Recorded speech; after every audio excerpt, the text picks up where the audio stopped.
"Get this pauper away from our table!" she screamed across the room, her voice slicing through the Thanksgiving chatter like a blade through silk. The catering staff froze mid-step. My spoon trembled in my hand, clinking against the plate as I stared at her.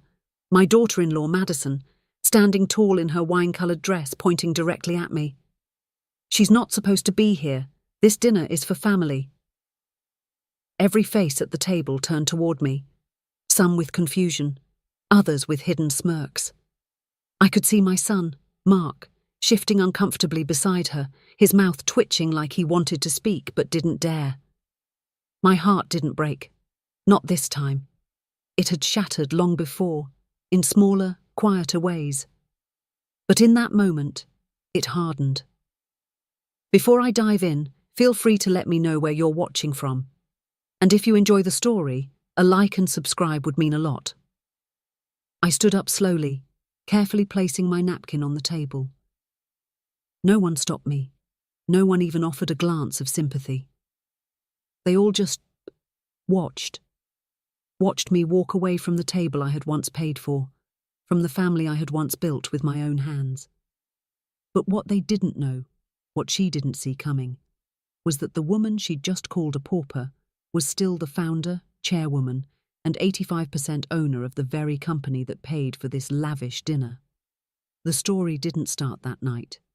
It began much earlier, years before Madison had ever entered our lives, back when I was still called the Queen of Operations, and my face was printed on industry magazines, back when I built everything from nothing. My name is Evelyn Pierce. And once I ran the largest logistics network in the state. My husband, Ronald, and I started with a single delivery van and a dream. We grew it into an empire. But after he passed and my health declined, I stepped away, quietly handing the reins to a trusted board. The public thought I had retired. My children, it seems, assumed I had faded. When Mark married Madison, I had hoped she'd bring warmth into our family. At first, she pretended to adore me. Baked cookies, sent thank you cards, even called me Mum. But slowly, her mask began to crack. She took over the holiday planning. She handled the guest lists. She started controlling which photos went on the walls and who got invited where. Mark became more distant, always distracted, always busy. I chalked it up to work. But little by little, I was pushed aside, excluded from birthdays, ignored in group chats. Even my calls went unanswered. Still, I stayed quiet. Until the Thanksgiving invitation arrived, or should I say, the public RSVP post on Facebook. "Join us for Thanksgiving at our new house," it read. No names listed, no calls made. I wasn't personally invited, just tagged like everyone else. I still showed up, with a smile and a small pie, hoping maybe, just maybe, they'd remember who I was. I was wrong. The moment I walked in, Madison gave me the look, that up and down scan like I was the help. Her eyes stopped at my cardigan. It wasn't designer. Her lips curled slightly. I could tell what she was thinking. I smiled politely anyway, wishing her a happy holiday. She didn't even reply. Then came dinner. I took the empty seat near the end of the long table. No one objected. Not until she stood up in front of everyone and screamed those words, "Get this pauper away!" What they didn't know was that I had already made a quiet move weeks ago. You see, the company was still mine. I had simply become invisible to the public. I attended board meetings via video under a different name. I signed documents with initials, but when I saw how my own children had started treating me, especially Madison, I began preparing a little surprise. I had my legal team review employment contracts. I looked into our janitorial staffing program. I made sure a position would soon open. Then I checked the family trust. I couldn't believe what I saw. Withdrawals made by Mark, spending that matched Madison's shopping sprees, even a withdrawal labelled Holiday Hosting Fund. I didn't confront them. Not then. I simply smiled. A week after Thanksgiving, Madison received an offer letter. She didn't recognise the company name. It was one of our Shell partners, technically separate, legally part of our group. The role was Facilities Sanitation Manager, Salary 17 hour. Location, our downtown headquarters. I knew she'd laugh. I knew she'd mock it. But I also knew she'd apply. Because the next part of my plan was already in motion. Madison applied the next day. Of course, she didn't realise the job had anything to do with me, or the company she called that obscure logistics group. She just saw the words, corporate building downtown, and her eyes lit up with greed. She thought she could spin it into some glamorous title on social media. Facilities director, she imagined it would say. Operations manager. She probably envisioned herself sipping lattes and posting selfies in marble-tiled lobbies while others mopped the floors. She told Mark about the offer and said it was just for fun, but I knew the truth. She didn't want a job. She wanted control. Mark, for all his intelligence, didn't ask too many questions.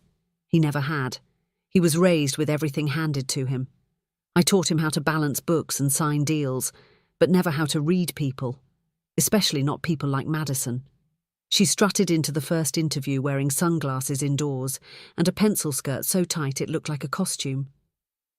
I watched it all unfold on the security footage. Yes, I had the team record it. She barely glanced at the HR manager, scrolled on her phone during half the questions, and when asked about her experience in operations, she said, "Well, I've hosted over a dozen high-end parties and managed multiple caterers at once." The HR manager nodded politely. We'd already instructed her to let Madison proceed. When the offer came, Madison posted about it immediately. So excited to be stepping into something new, corporate girl era loading. She had no clue what was really coming. My staff sent her onboarding paperwork that described the position exactly. Janitorial support, sanitation of high-traffic areas, restocking supplies, and rotating trash bins on every floor. But Madison, in her ego-blinded haze, didn't read it. She showed up to work in heels and a blazer. The moment she walked into the lobby, she was greeted by our facility supervisor, Anita, a no-nonsense woman with 30 years of experience and no tolerance for drama. Anita handed Madison a navy blue uniform, a keycard, and a floor plan. Madison blinked. "I think there's a mistake. I'm here for corporate operations." Anita looked at her and said flatly, "Operations? That's what you'll be cleaning. The operations floor. Trash pickup is every hour. Bathrooms are top priority." You could practically hear the record scratch in Madison's brain. I was watching from my office, the top floor, behind mirrored glass. She didn't know I was there. She didn't know that every hallway she'd scrub was a hallway I had built, and every bathroom she'd clean was attached to contracts I personally negotiated. But it wasn't just about humiliation. It was about lesson. A few hours into the shift, Madison tried to call Mark. No answer. She texted her friends. They laughed. One even commented, "Karma's cute on you, girl." By lunch, she had cried twice. But she didn't quit. And that's what surprised me. She stayed. Because what Madison didn't know was that this wasn't just about her. This was about the whole rotten system my family had become. I spent the rest of the week setting the stage. My company's next board meeting was scheduled for Friday. I made sure Madison would be on sanitation duty on the 8th floor, the executive floor, right outside the conference room. I made sure she'd be the one assigned to clean the glass doors. I made sure every director knew the real reason we were gathered. You see, for years I had kept my distance. I let my children live their lives. I let them believe I was just a widow with soft hands and a quiet pension. They thought the empire was gone, that I had cashed out. But the truth was I had merely taken a step back to observe. And what I saw? Entitlement, greed, disrespect. Mark had dipped into the family trust without oversight. Madison had spent the money on handbags, spa packages, and a Tesla she parked like a billboard in front of their rental home. My youngest, Amelia, had begged for help starting a wellness brand, and then ghosted me after I wired the funds. My middle child, David, hadn't even called on my birthday in 3 years. They all assumed the same thing, that I was soft now, that I had become a relic. And that's exactly what I wanted them to think. Until now. At 3 p.m. sharp, the glass doors to the boardroom opened. Madison was on her knees wiping a corner stain when I walked in wearing my full black pantsuit, the one I had kept for power moves. My heels clicked sharply on the floor. Everyone turned. Even Madison looked up, confused, blinking sweat from her lashes. Then she froze. Because there, at the head of the table, was my name. Evelyn Pierce, chairwoman. Madison's face turned from confusion to horror in a heartbeat. Her lips parted like she wanted to say something, but no sound came out. I gave her a look. Not one of anger, not pity, just a calm, steady look that said, "Remember who I am." I took my seat. The meeting began, and Madison kept scrubbing. The boardroom was silent except for the soft rustle of paper and the faint squeak of Madison's cleaning cloth just outside the door. I didn't say a word about her. I didn't need to. Every executive at that table had seen the live footage I authorized from the security cameras earlier that morning. Her arrival in designer heels, the meltdown when she saw the janitorial cart, the whispered complaints in the break room when she thought no one was listening. But this wasn't about public embarrassment. Not yet. This meeting had a different goal: reclaiming my legacy and resetting the balance of power within my family and my company. I tapped the table twice, and the lead counsel, Ms. Burton, passed around thick red folders to each board member. The covers were stamped with gold: confidential asset reallocation proposal. Madison, on her knees near the frosted glass wall, paused and looked up like she could sense the air shift. "I assume you've all reviewed the financial discrepancies in the Pierce Trust accounts?" I asked. A few nodded. One cleared his throat. "We have.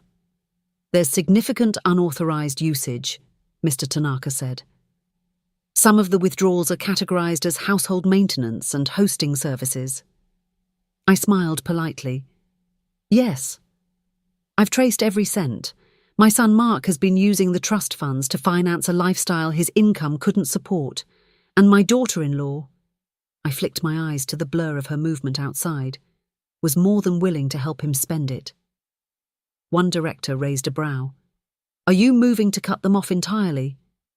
"No," I said. "I'm reallocating ownership." That was when the real tension began, because in that moment I pulled out a document that changed everything.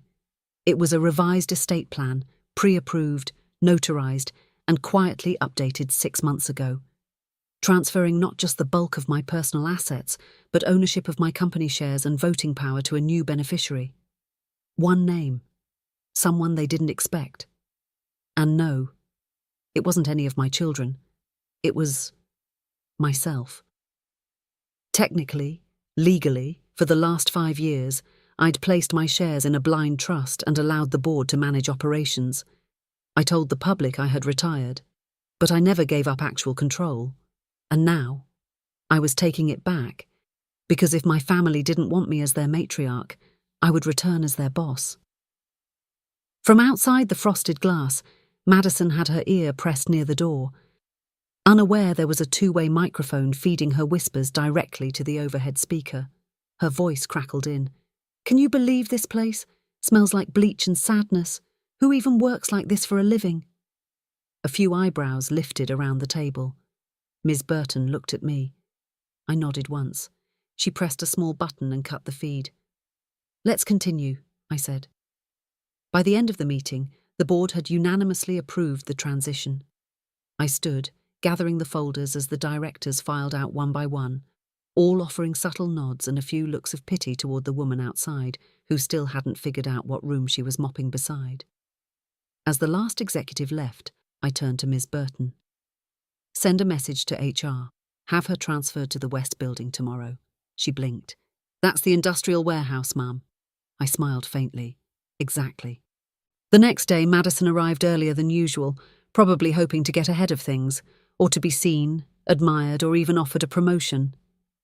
Instead, she was handed a new uniform, thicker, cheaper, and with a name patch that said, "Warehouse Crew." She complained, loudly. "This has to be a joke.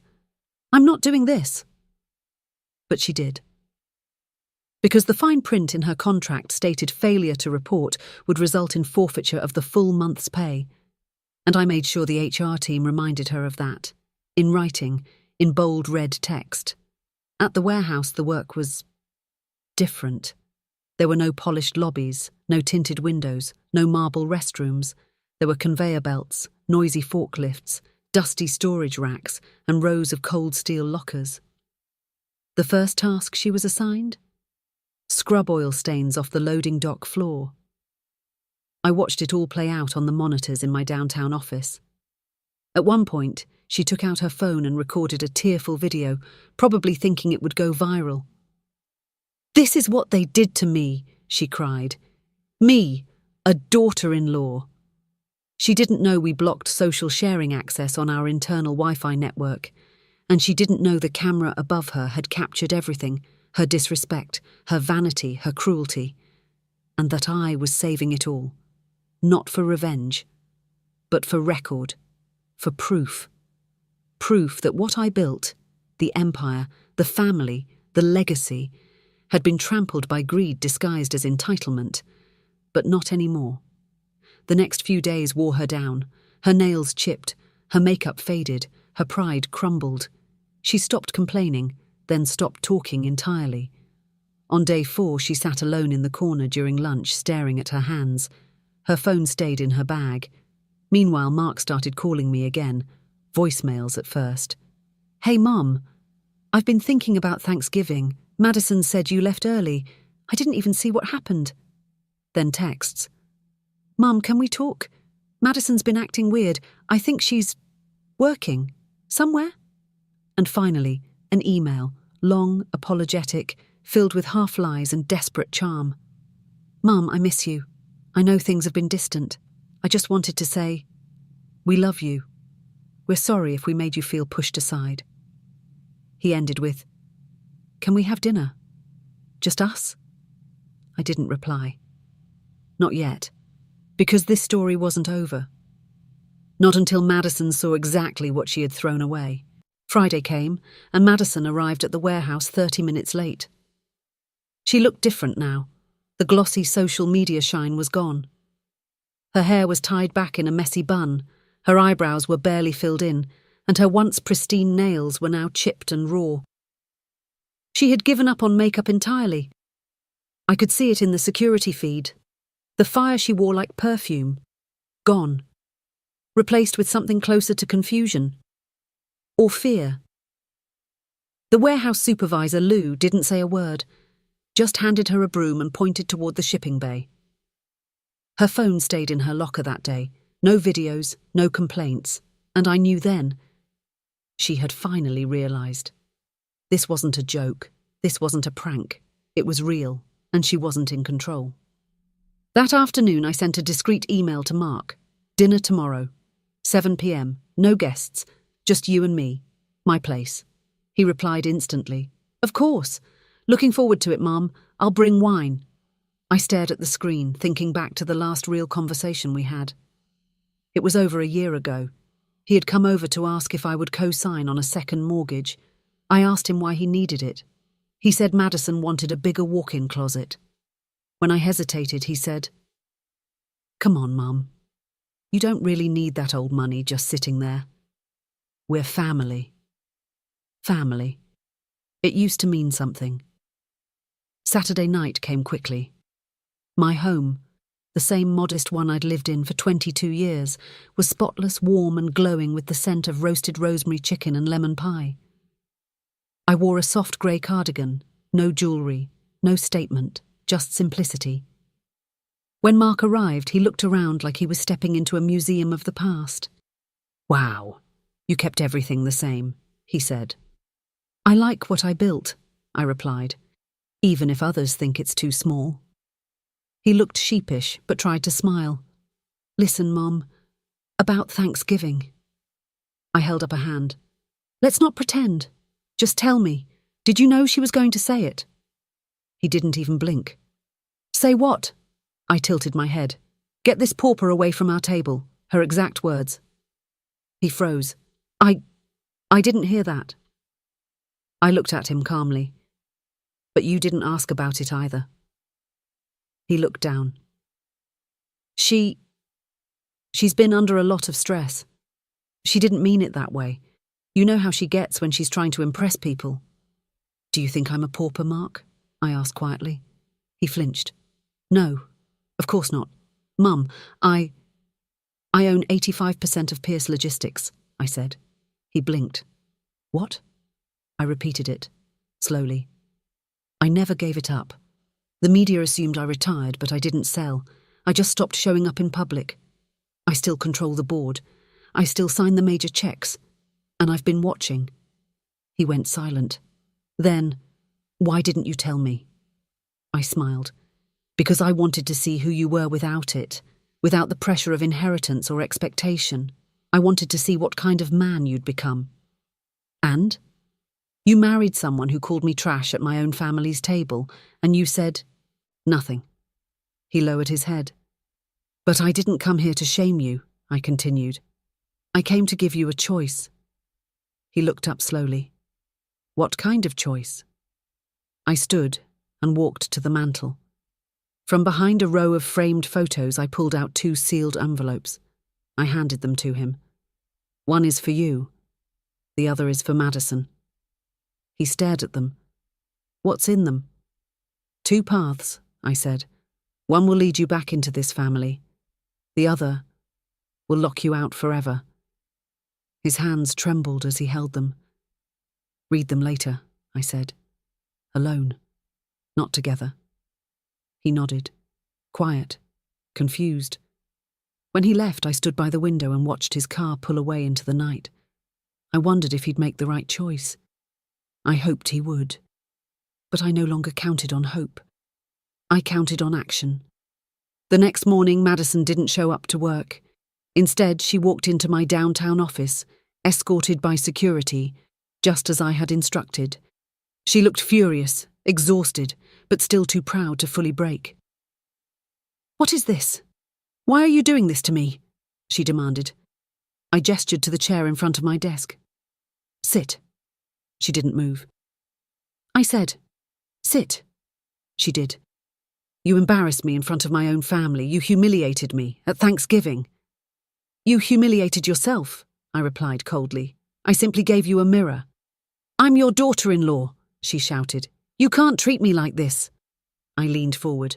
You're not a daughter. You're not family. You made that clear when you called me a pauper in front of my own son. Her eyes filled with tears. It was a joke, a stupid joke. I didn't mean it. Good. Then you won't mind cleaning up the mess. She looked up. I'm offering you one chance to stay, to work, to earn your place back, not as my family but as an employee. No shortcuts, no last names, no favours. You'll start from the bottom like everyone else. She shook her head. You're insane. I nodded slowly. Then you're free to go. Security will escort you out. She stood furious, but she didn't move toward the door. She stood there shaking. We both knew why.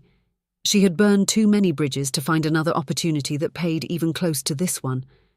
Her resume wasn't strong. Her reputation was worse, and the videos of her breakdowns at work, they were archived and time-stamped. She sat back down. I'll take the job, she whispered. I nodded. Good. Welcome to the company. For the first time since she'd married into the family, Madison was silent. Not the fake, humble kind of silent. Not the smug, camera-ready quiet that she used when trying to appear elegant. This was something else. Real submission, the type that comes only after you've been stripped of the power you never truly earned. She didn't speak again as I handed her the new assignment folder. You'll be working in maintenance logistics, I told her. Warehouse West, night shift. 4 p.m. to 12:30 a.m. You clock in late even once you're gone. Her lip quivered. And before you ask, I added, this has nothing to do with revenge. This is how we treat every single person who disrespects their position and still wants a second chance. She stared at the folder. Didn't touch it yet. You want something cushy? I asked. You earn it. I didn't build this company by marrying into it. I built it pushing crates and learning routes and making deliveries in the rain. I was 22. And I cleaned toilets too. Madison looked down. The silence stretched. Then she asked, barely above a whisper, "Why? Why didn't you just fire me?" I leaned back slowly. "Because people like you don't learn when they're cut off. They just get bitter. But when you have to mop the same hallway every night knowing the person you disrespected walks through it in heels she paid for herself, that stays with you." She still didn't move. "I'll do it," she said finally. "But I'm not staying forever." I smiled faintly. "Good. You shouldn't. You should want to leave. But not until you understand what it means to be grateful." That night, Madison started the night shift. She wore the uniform properly this time. No makeup, no phone in hand, no complaints, just gloves, boots, and silence. Lou, the warehouse manager, didn't go easy on her.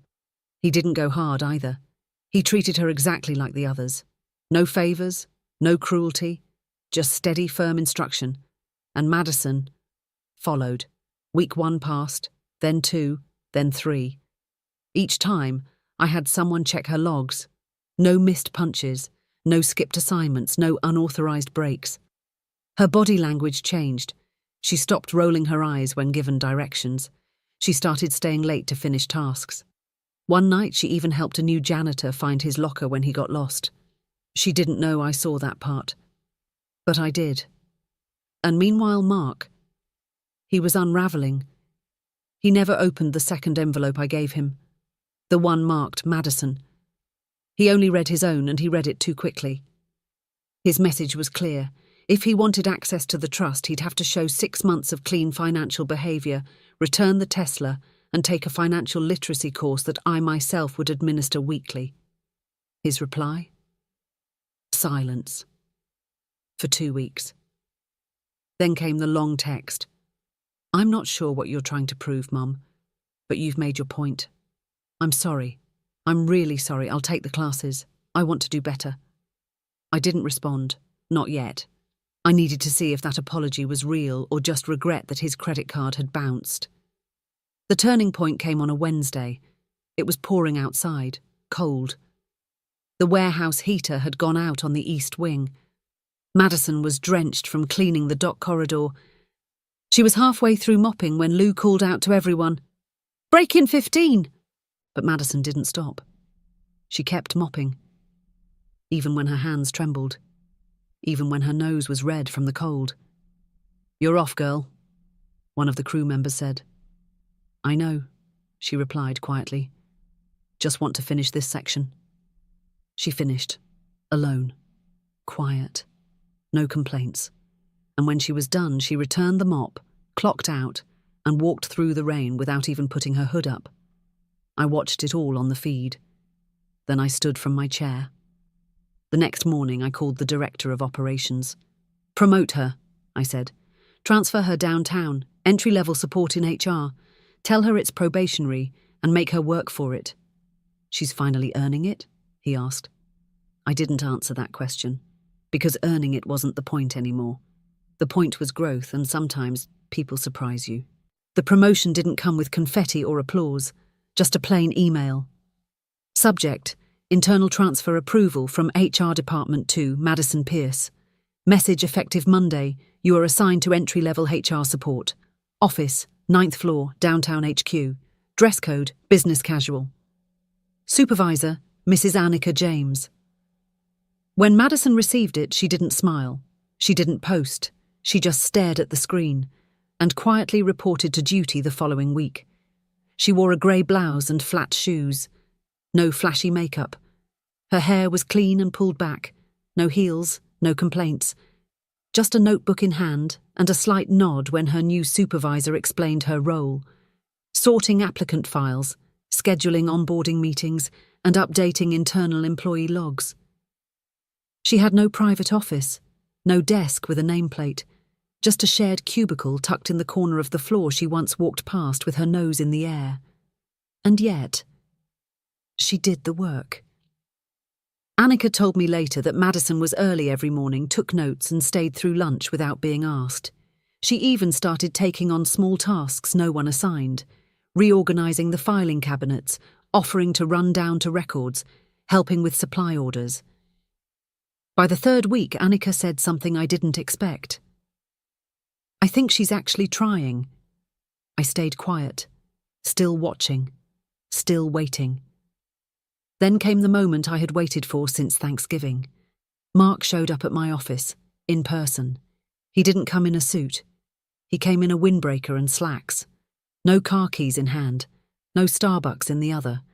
He looked like someone who had been living without comfort for a while, or at least without the illusion of it. He didn't sit until I told him to. When he finally looked up, his eyes were bloodshot, and not from anger. "I sold the car," he said. "I know. I moved us out of the condo, back into a 2-bedroom on the west side. I know that too.